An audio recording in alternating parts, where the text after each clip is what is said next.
The light fades with death's cold embrace.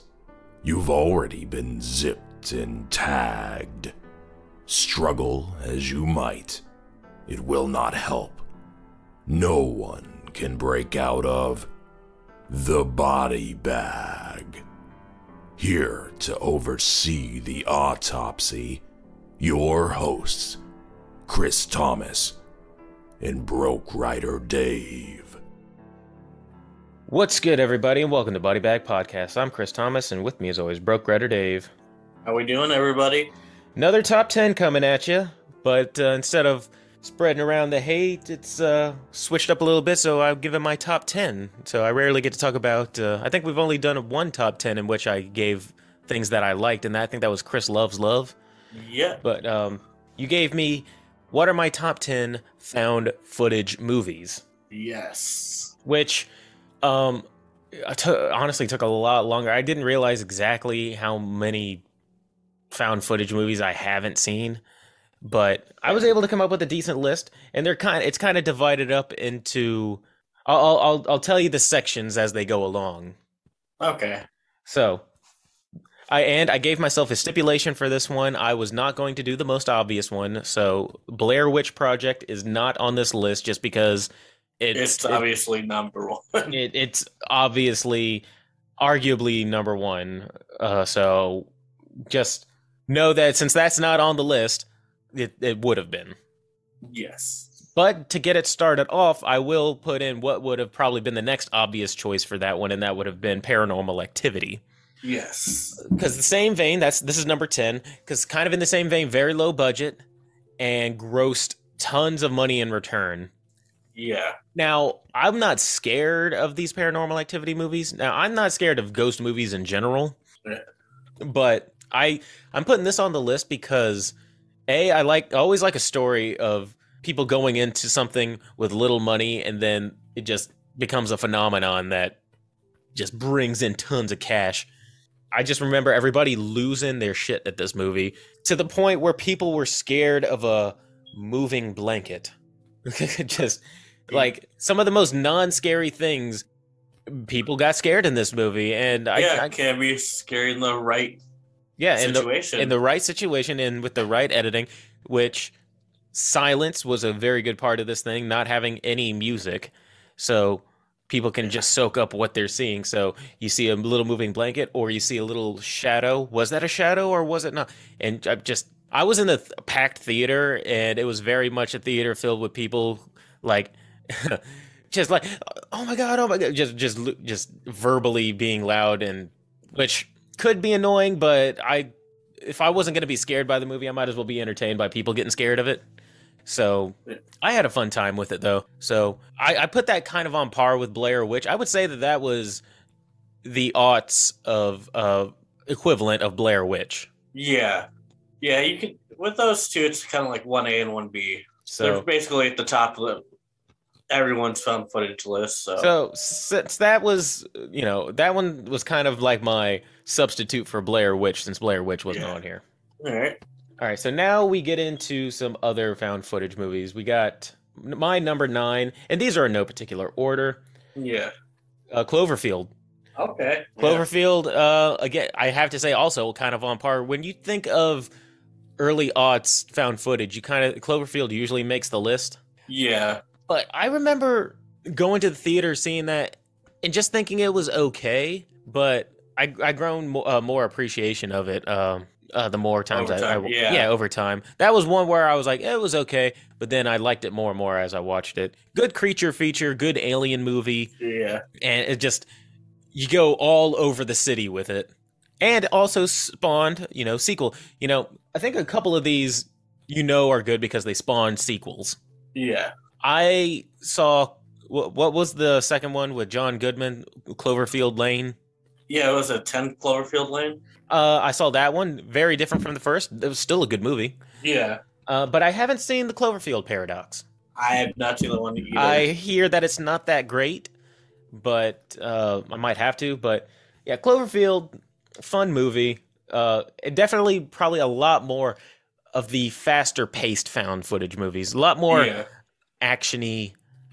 I'd say it's more of an action than a horror movie, or I'd say more of a thriller action than horror. I mean, when you talk about horror movies, I consider thriller a subsection of it anyway. Yeah.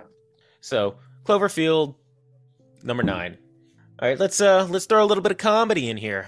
Okay. Number 8, The Rise of Leslie Vernon, Behind the Mask. All right. This man, it feels like we mention this movie every chance we get in our episodes, which is fine with me because I think the movie needs as much notification as it can since not a lot of people know about it. But yeah, you would consider that found footage. I mean, now when I say found footage movies, I'm giving myself this stipulation, and that is the entirety of the movie that you're watching or the plot is centered around either first person shots from a camera or a collection of footage that has been recorded previously. So it's either presently you're watching the footage or it's an accumulation of the footage that has been brought together that is supposed to be real footage to show an audience. Yeah, so, I mean, it's kind of like that found footage / mockumentary type of movie. Yeah, so mockumentary I would also kind of put in the found footage category. Yeah. So, just going behind the scenes of a serial killer, showing you how he's going to choose his victims, the proper technique of how he kills them. You need to basically, you have to have your cardio on point. You have to have a good brick handy attached to a string so you can make doors shut. It answers all those questions of how did Michael Myers get from here to here or know to do this? Well, he trained. Being a serial killer takes a lot of practice and a lot of training. Yeah, I mean, it's a great movie. I haven't heard anybody who's watched it and hasn't liked this movie. I would love to see a sequel to that also involves kind of like cyber stalking or more like making people think something paranormal is happening. Yeah. I would like to see it again, and I would like it to. Actually wouldn't mind if it was made and it becomes a cult classic too. You just get people who are known in the horror industry who would become yeah, I'm going to make a little cameo with this, and it just be known by a couple of people.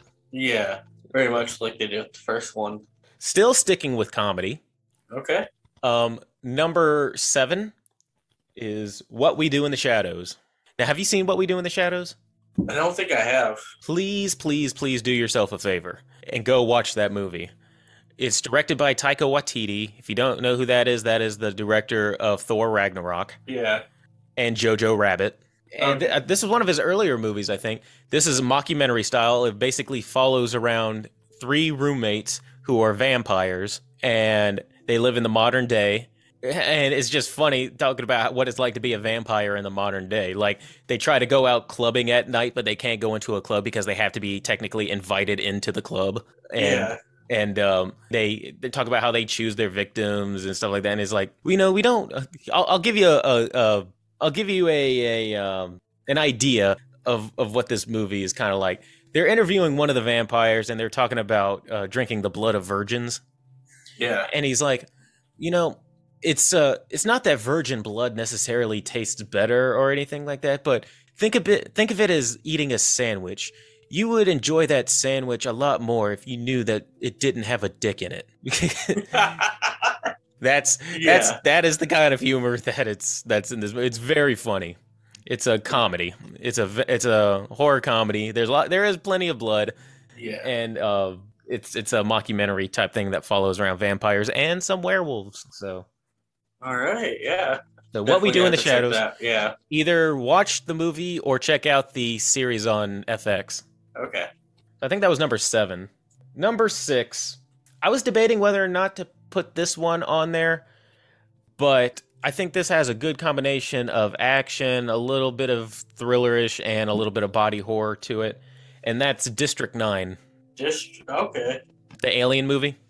Yep. Now, because I was thinking, well, that seems more like an action movie, but the way he's transforming into an alien, I would say it has a decent amount of body horror in it. Oh, it definitely does, yeah. And a lot of... I'm upset that they never made a sequel, but you know what? I'd rather them keep it a standalone one movie that's good than risk ruining it with a sequel. It's just kind of left up to Well, we never know if if the aliens come back and give him a cure or not, because he's stuck as an alien at the end. Spoiler alert if you haven't seen it. But it's all first person. It's security camera footage from the cameraman, as well as anything that has a camera on it. It's like the footage has been taken, and interviews with like the people who were involved. It's really cool. A lot better than I thought it was going to be. Basically, if you haven't seen it, it's aliens have landed in South Africa, and it was basically an allegory for discrimination and stuff like that, because they're treated like second-class citizens and stuff like that. It's like people are like racist toward these aliens, and they're like they live out in the in like the ghettos or whatever. And it's a good movie. Good, a lot of cool action and a lot of body horror. Yeah. More so than I thought it was going to be. So. Oh yeah, and I mean, for found footage, has a pretty big budget too. Yeah, I didn't know it was going to be found footage when I saw it. But I was pleasantly surprised when I was like 10 minutes into it. I'm like, oh, this is how it's going to be, because I like found footage anyway. So I was like, oh, that's pretty cool. I haven't seen one in a long time. Yeah, good movie for this list. So for number 5, was that 6? Yeah. So for number 5, I was trying to figure out stuff for this list. So this is a cheat answer. Okay. Number 5 of my found footage movies is The Ring. The Ring centers around this VHS, this tape, this footage that you have to watch, and then you get 7 days before you die. I know that it's a bullshit answer, and I know that that has no place in this thing, but I giggled to myself when I was like, well, it's technically kind of a found footage movie. And they found footage. They found footage, and the whole horror is centered upon you watching this footage and then dying. So I said, you know what? Screw it. It's going on the list number 5. I need to pad out this list anyway. Yeah. So I am fully aware that Ringu, or The Ring, does not belong on this list, but here it is anyway. All right, so there's one more, and then it's going to make a shift in terms of what's on my list. Okay. So 4, VHS. Okay. VHS, group of people bust up into this dude's house and then see a whole bunch of tapes, watch the tapes, and it's just, you know what it's kind of like? It's kind of like, it makes me think of Tales from the Crypt or Creepshow, and that it's just a bunch of like stuff going on in different tapes. Yeah. Like, it is kind of like, yeah. Like I could see VHS being like a series on HBO or Netflix or something like that, where it's like, all right, which tape are we watching today? That would be dope. And it's just all found footage of zombies or what have you. Yeah. It was good. Now it was either going to be between VHS or REC. Which of the acronymed movies, which one do you like more, VHS or REC? I prefer the VHS ones. Me too. Yeah. I mean, they're very similar. Mm-hmm. It had been a long time since I saw VHS. That was one of those Friday night movies that I rented from the Blockbuster back when they had a Blockbuster. Yeah. And just watched it with eating junk food with my friends, and I'd only seen it the one time, but I remember liking it. So that has to make the list. I didn't have enough time to go back and rewatch it again, but I do remember liking it. And when I reread the synopsis stuff, I was like, oh yeah, I remember that scene. Oh yeah, I remember that one. Yeah. So VHS makes it on the list. Now these last couple, I wanted to. Oh no, I almost missed one. Okay. What is this one? Number 4? Yep. No, that was number 4. This is number 3. Wait, 5 was my cheat answer. 4 was 4 was VHS. Yeah. So 3. So we're on 3 right now. Yep. One of my more favorite of my George A. Romero movies, Diary of the Dead. The moral or the message of the movie is definitely heavy-handed at sometimes, and it's all about like, oh, we glorify stuff that we see on TV, the violence we see on TV, and it's different seeing violence behind the shield of a camera, and it's kind of like it's not really happening when you're watching it behind a lens. It's like the violence isn't really real and stuff like that. I mean, they hammer that message in like a lot in the movie, but okay. Have you seen it? I don't remember if I have. Watch it. Basically, these college students are making a low-budget horror movie, and then a zombie apocalypse breaks out, and one of the guys who's part of the film crew is basically filming this. They're trying to get to their friend's house, which is like a little ways away, and it's zombie apocalypse happens as they're making this movie, and it's all from the point of view of the camera guy who's documenting it all. All right. Sounds really interesting. Decent movie. Has some decent kills in it. It's fun. But like I said, the message is a little heavy-handed, especially near the end. But other than that, I enjoyed watching it. Okay. Because he feels like he has to document this as it's happening, and then he like uploads it like every chance he gets, all the new footage that he has of this zombie outbreak happening. Okay. So it's pretty good. And, it's George A. Romero, so, So, of course, it's going to be good. Yeah, it'll be entertaining. Yeah.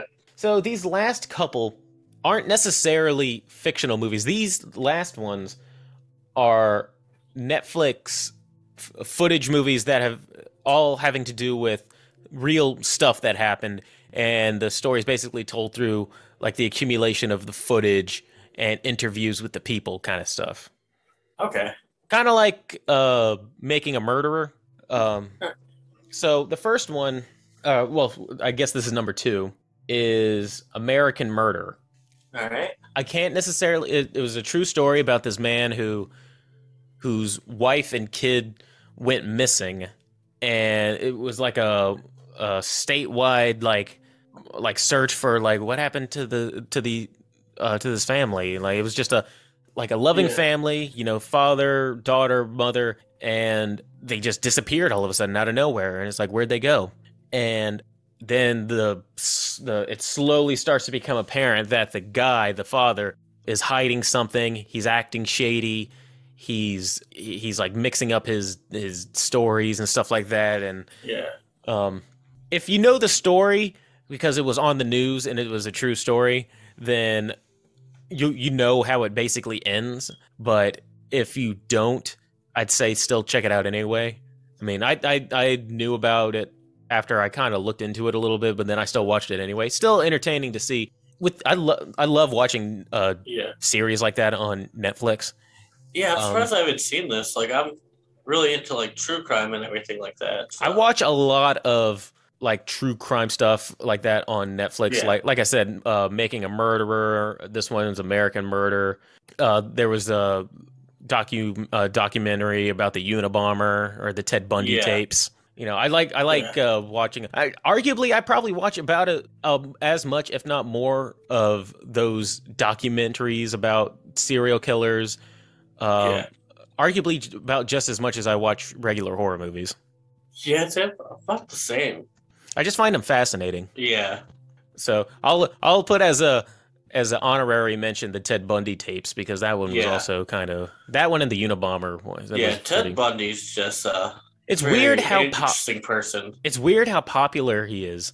Just like he's a bad guy, yet we have so many movies based on him. Yeah. And even at the time, there were women who, I mean, he got married in prison even after he was like responsible for slaying a bunch of children, or a bunch of women rather. Yeah. And number 1 on the list, I kind of breezed through this list actually. Yeah. It's simply titled "Don't Fuck with Cats." All right. And you might think, all right, what does that have to do with anything? I had no idea what it was about when I first watched. I thought it was going to be a funny little. It was about cat videos and stuff like that. It was like how cat videos got like super popular on the internet or whatever. And is it about like animal abuse? I haven't seen it. Yeah. There's some near the end about that has animal abuse in it, but it takes a super dark turn. Like out of nowhere, it's about a murderer. Really? Yes. This docu-series called "Don't Fuck with Cats" is about a murderer and how these cat video people caught a murderer who like chopped up a dude and was on the run. Okay, it's not a trend I saw. he like I have to check that out. Yeah, because he like started out by posting like videos of him like feeding a kitten to a snake, and then Yeah. And then that, riled up the community of like cat lovers and stuff like that. And then they tried like finding him and stuff like that. And it was like this online interconnected group of people who are like, we got to find this guy. This guy's an asshole for doing this to animals and stuff like that. And then they found footage of him like doing other stuff, and then found out that this guy is actually a murderer and stuff like that. And it's very interesting. And then once it was something that now this is number one on my list, but it's not like number one in terms of my favorite thing. But I will say it was one of those documentaries that I watched and I was like, I had no idea that this is where this was going. I thought this was about cat videos, and now I'm watching this murder mystery. But I am very much invested. Yeah. I want to see if this guy gets it too. Screw that guy for messing with cats. And that's my found footage list. You didn't make it easy on me because I realized I'm glad that I put some of those documentary ones on there because I consider them found footage. I think you said this a couple videos ago. How interesting it is how different we would have went with like these lists. Because you went with like, the documentaries and mockumentaries. I have and I wasn't expecting that, yeah. I have 2 mockumentaries, 2 regular documentaries, a cheat answer, and then 5 legit answers. Yeah. Yeah. But you know what? It's my list. I can do whatever I want. Exactly. So, that is my top 10. Next time we'll go into... I think we have about maybe one more of these in us. Yeah. Along with 2 more guests. So, what is for this season going to be my last hashtag Chris Hates? Chris Hates. How are we going to end out the season with my hates? Chris hates slasher movies. So my least favorite slasher movies? Yeah. Is it because I said gave you Dave hates good movies? Yeah. Chris hates slashers. Yeah. All right, I could do that. All right. Something tells me that'll be a little bit easier than found footage because there's a ton of slasher movies out there. But yeah. Yeah. All right. But this is another 2-parter kind of episode because the other episode is your hashtag Dave hates good movies. Yes. And although I don't know which one of these is going to come out first. Yeah. But aside from that, I believe we have 2 more guests going on this season. We have Jamie Stewart and Spencer Hamilton, hopefully. Hopefully, yeah, we get them scheduled in here soon. And then we'll probably go on a little bit of a break, restructure again. Sure. Maybe I say that before we get into season 3, we should have our giveaways accumulated first. Yeah. We should have our lineup and our book prizes like kind of together, or at least have an idea of it first. Yeah. Because we are doing a giveaway at the end of this season for the slasher. Yeah. But that's for the future. Thanks for listening to me talk about my top 10 favorite found footage movies. But yeah, thanks for joining us here on Body Bag. I'm Chris Thomas, and with me as always, Broke Rider Dave. Have a good day, everybody. Hey, everybody. Thanks for listening to Body Bag Podcast. Be sure to like and subscribe and leave us a comment as to what you'd like to hear us review, or any horror movie topics you'd like to hear us rant and rave about. And while you're at it, you can find us on Twitter at BodyBagPod and on Instagram at BodyBagPodcast. Thanks, and we'll see you next time.